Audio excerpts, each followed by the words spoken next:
Bonjour à tous et bienvenue sur Amazing Mac TV. Ça y est, iOS 13.3.1 Beta 3 est sorti et c'est sans doute la dernière bêta avant la version finale. On en parlera en fin de vidéo.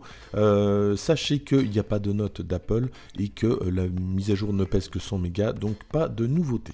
Et on commence tout de suite étrangement par une nouveauté puisque je vous en avais pas parlé, elle a été intégrée dans la bêta 2, elle concerne l'App TV. Lorsque vous avez regardé une série sur Apple TV+, par exemple, voilà le bouton que vous avez. Et maintenant, regardez le nouveau bouton que vous avez la possibilité de regarder à nouveau la série depuis le début. Donc, petite nouveauté, rien d'exceptionnel. Et puis, n'hésitez pas à me dire dans les commentaires si vous regardez certaines séries dans Apple TV+. J'avais fait une vidéo concernant la sortie d'Apple TV+, il y a quelques semaines.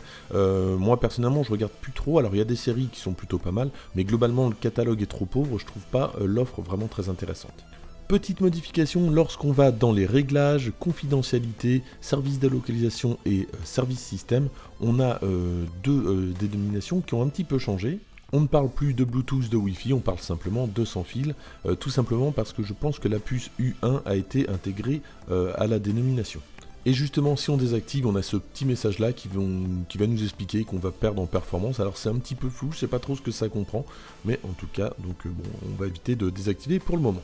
Côté bugs qui n'ont pas été résolus, on commence par le bug des SMS. Alors c'est Deadwood qui nous écrit pour dire que justement il y a un problème des SMS, qu'il ne les reçoit pas au bon moment. Alors c'est vrai que je me suis rendu compte que j'avais exactement le même problème et je m'en rends compte avec ma montre en fait. J'ai la notification sur la montre et peut-être 10 secondes après, 20 secondes après, ça arrive sur le téléphone, c'est un peu bizarre. Et en creusant un petit peu, c'est vrai que pas mal de personnes ont ce problème. Donc malgré ce qu'a l'air de dire Apple, le problème semble général. Autre bug, et c'est Rémi qui le remonte, lorsqu'il prend une capture d'écran par exemple, ça ne va pas automatiquement dans la galerie photo, et c'est vrai que moi j'ai noté aussi ça par moment, alors je sais plus dans quelle bêta c'était. Là, pour le moment, avec la bêta 3, j'ai pas le problème, dites-moi dans les commentaires si la bêta 3 a corrigé ce problème. Et tant qu'on est dans l'Apple Watch, autre bug qui n'est toujours pas corrigé bêta après bêta, c'est lorsqu'on met les deux doigts sur l'écran, normalement on a l'heure, et écoutez. Voilà, 11h13, enfin, il rajoute des S un petit peu partout, c'est insupportable. 11h13. Donc n'hésitez pas à me dire si vous avez le même bug, toujours sur votre Apple Watch. Autre bug remonté par Marcus, celui-ci, c'est un problème avec le trousseau iCloud. Alors, il dit merci pour cette vidéo, et c'est moi d'ailleurs qui tiens à vous remercier pour tous les commentaires, ils sont vraiment nombreux. Et je tiens d'ailleurs à m'excuser auprès de AA, je crois que c'était son nom, qui a envoyé un message qui est passé dans les spams. Il parlait de youtubeurs sympas, je sais pas s'il va se reconnaître.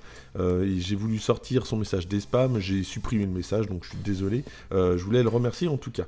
Là, Marcus parle d'un problème de trousseau d'iCloud depuis quelques temps. Il n'arrive plus à voir le chiffrement, un mot de passe créé automatiquement par iCloud. Alors je ne sais pas du tout qui a le même bug. Moi j'ai pas du tout ce bug là. Peut-être qu'il faudra supprimer ou en tout cas désactiver le trousseau et le remettre. Peut-être que ça fonctionne, je ne sais pas du tout. Et mise à jour après mise à jour, le bug qui a pour conséquence une extinction très lente de l'iPhone. Donc là je vais éteindre l'iPhone.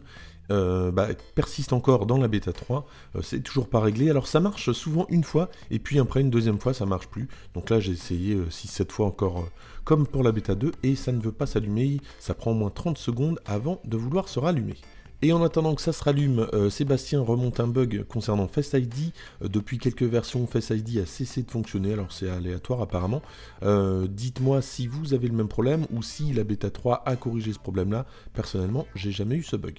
Autre bug, mais qui semble avoir été corrigé, c'est Lucas qui m'envoie le message. Alors ça concerne le multitâche et lorsque Mail est dans multitâche, l'icône de Mail n'apparaît pas. Depuis la bêta 2, l'icône apparaît, ça c'est plutôt une bonne nouvelle. Et puis concernant les problèmes de batterie, ça semble continuer. Donc là, c'est Claude qui m'envoie un message concernant son téléphone. Même avec la bêta 2, la batterie ne tient pas.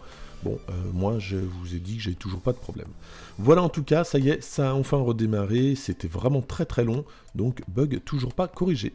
Côté disponibilité, on est le 24, alors il est possible que ça soit disponible pour tous dès le 28 ou peut-être le 29, en tout cas c'est possible que ça se profile pour la semaine prochaine, c'est plutôt une bonne nouvelle, même si c'est pas une grosse mise à jour. En tout cas, même en bêta 3, il n'y a toujours plus le problème concernant le téléphone avec l'écho, donc ça c'est plutôt bien.